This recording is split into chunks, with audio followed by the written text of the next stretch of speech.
Viramgam Gandhi hospital ખાતે rocket India private limited company દ્વારા અત્યાધુનિક સ્વયં સંચાલિત પ્રાયોગિક ઉપકરણો આપવામાં આવ્યા। વિરમગામ તાલુકાના જૂના પાદર સ્થિત rocket India private limited company દ્વારા ગાંધી હોસ્પિટલ વિરમગામને લગભગ ₹12 લાખ જેટલી માતબર રકમના અત્યાધુનિક સ્વયં સંચાલિત પ્રાયોગિક ઉપકરણો આપવામાં આવ્યા હતા।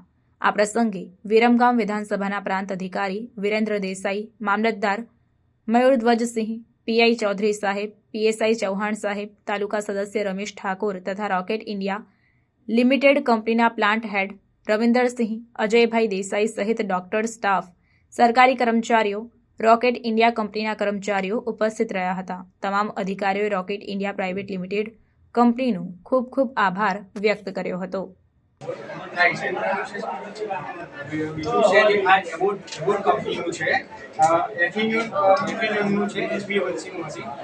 ડાયાબિટીસના જે દર્દીઓ હતા એટલે આપણે અહીંયા રિપોર્ટ થતા હતા, આ મશીન હતું એના કારણે હવે આ મશીનમાં આપણે HbA1cના રિપોર્ટ થઈ શકશે, જેનું રિઝલ્ટ ફક્ત ને ફક્ત 5 જ મિનિટમાં આવે છે।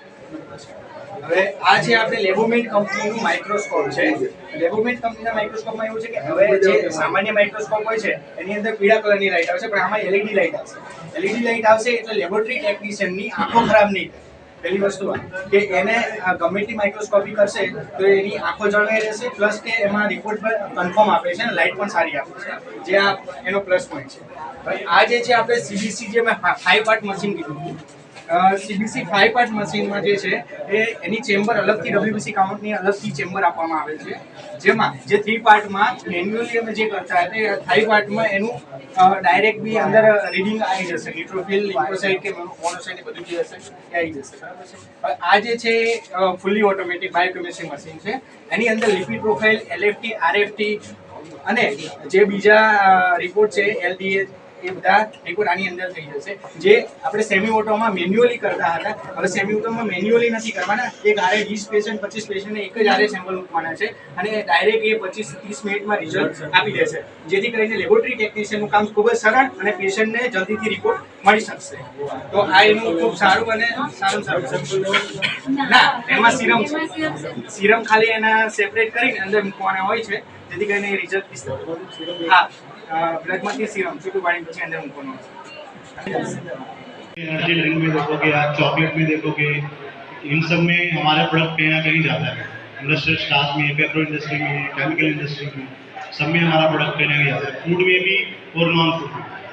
तो रॉकेट की जो स्थापना हुई थी 1933 में हुई थी फ्रांस में, और 100 से ज़्यादा कंट्रीज में हमारा ऑपरेशन चलता है, ऑपरेशन और सेल्स एंड डिस्ट्रीब्यूशन, और पूरे वर्ल्ड में 10,000 से ज़्यादा लोग एम्प्लॉयड हैं हमारी कंपनी के साथ, परमानेंट एम्प्लॉय मैं बात कर रहा हूँ, जो कॉन्ट्रेक्चुअल हैं, जो डेली वेजेस वाले हैं वो हैं। अभी इंडिया में मैं आऊँ तो इंडिया में हमारे 5 प्लांट हैं, गांधीनगर में हमारा एक प्लांट है जो सबसे बड़ा प्लांट है, और उत्तरांचल में गोकक में हमारा एक प्लांट है। हॉस्पिटल तमाम doctors, staff, other press media मित्रों અને લાભાર્થી સૌએ વાત કરી,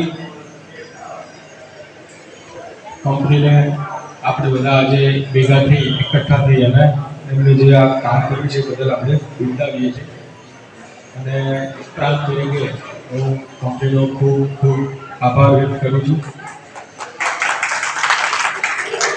વિરમગામની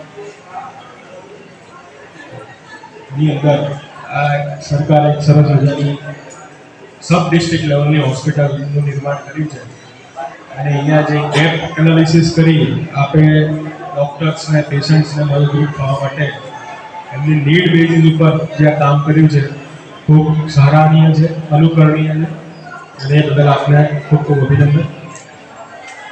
સાથે સાથે હું સર એક એ રિક્વેસ્ટ કરીશ ડૉક્ટર્સને પણ અને જે ટેકનિશિયન્સ આ મશીનને હેન્ડલ કરવાના છે, તમે કટિંગ એજ ટેકનોલોજી આપી હશે, બરાબર, માર્કેટમાં જે સૌથી સારું ઇન્સ્ટ્રુમેન્ટ હશે એ જ આપ્યું હશે, તો એના માટે અમારા ટેકનિશિયન્સને ટ્રેનિંગ મળી છે પ્રોપર, કે આ મશીનનો ઓપ્ટિમમ યુઝ કેવી રીતે કરી શકાય છે અને જે પણ કંપની પાસેથી લીધું હશે એ આ સર્વિસ પ્રોવાઈડ કરતા હશે તો હું ડૉક્ટર સાહેબને વિનંતી કરીશ કે એક વખત કોર્ડિનેટ કરી અને જો કોઈ એમને મુશ્કેલી જણાતી હોય તો એક આ આપણે કરવું જરૂરી છે જેથી આપણે એ મશીનનો મહત્તમ ઉપયોગ કરી શકીએ.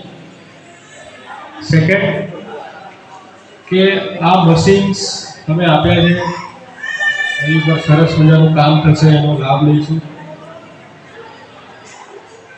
12 મહિને કે 2 વર્ષે નાનું મોટું મેન્ટેનન્સ કોઈ પણ મશીન હોય એમાં આવે, આપણે ખુદનું મેન્ટેનન્સ આવતું હોય છે, મશીનનું પણ આવે. તો એ પણ જવાબદારી જો કંપની લે તો અહીંયાના સ્ટાફ માટે, અહીંયાના પેશન્ટ્સ માટે એ ખૂબ સરળ અને સારું નીવડશે.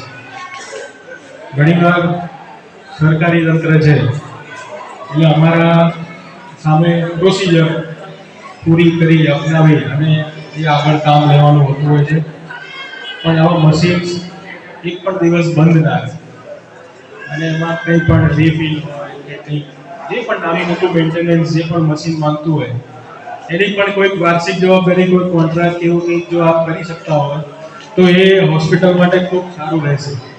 એક મારી વિનંતી એ છે કે એ પણ થોડુંક એ પણ ફર્ધર આપ વિચારો અને તો શું છે આ મશીન્સ આપણને ચાલુ અવસ્થામાં જ મળે. આપણે ખૂબ સારો ખર્ચો કર્યો છે આની પાછળ. તો મશીન્સ એની જે પણ લાઈફ સાયકલ છે ત્યાં સુધી ઉપયોગમાં આવી શકે, કોઈ નાના કારણસર મશીન બંધ ના રહે. એવો કંઈક મેન્ટેનન્સ કોન્ટ્રાક્ટ જો આપ કરી શકતા હોય તો એ મારી નમ્ર વિનંતી છે કે એ પણ થોડુંક ધ્યાન લેજો. ખૂબ સારી જગ્યાએ આપ ખર્ચ કરી રહ્યા છો. CSRનો આરોગ્ય ક્ષેત્રે ઉપયોગ કરવો એટલે સૌથી સારું કહેવાય અને આ ક્ષેત્ર આપણે પસંદ કર્યું અને એમાં પણ ખાસ કરીને ટેસ્ટિંગ એટલે કે આપણે લેબનું કામ છે.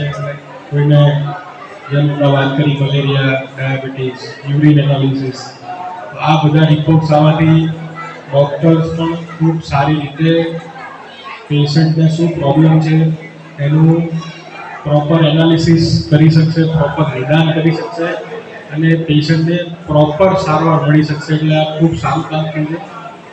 હું આપને ખૂબ ધન્યવાદ આપું છું એના માટે અને ભવિષ્યમાં પણ આવું આપ કરતા રહો. ડૉક્ટર્સને અને સ્ટાફને પણ વિનંતી છે કે આપણે કંઈ અન્ય જરૂરિયાત હોય ક્યાંય કોઈ અન્ય મશીનોની જેમ આપણે અહીંયા આપ જાણો છો, તમે કીધું એમ 200-250 પેશન્ટ્સ દરરોજ આવતા હોય છે. તો મેક્સિમમ પેશન્ટ્સને જે પ્રશ્નો આવતા હોય ને એના નિરાકરણ માટે આપણે ફર્ધર શું કરી શકીએ એ પણ બેસીને ચર્ચા કરી અને આગળ ભવિષ્યમાં આપણે આ સરકારી માધ્યમથી અથવા તો CSR અથવા PPP વર્કથી એ ગેપ ફિલ કરવાનો આપણે હંમેશા પ્રયત્ન કરતા રહીશું, પોઝિટિવ રહીશું.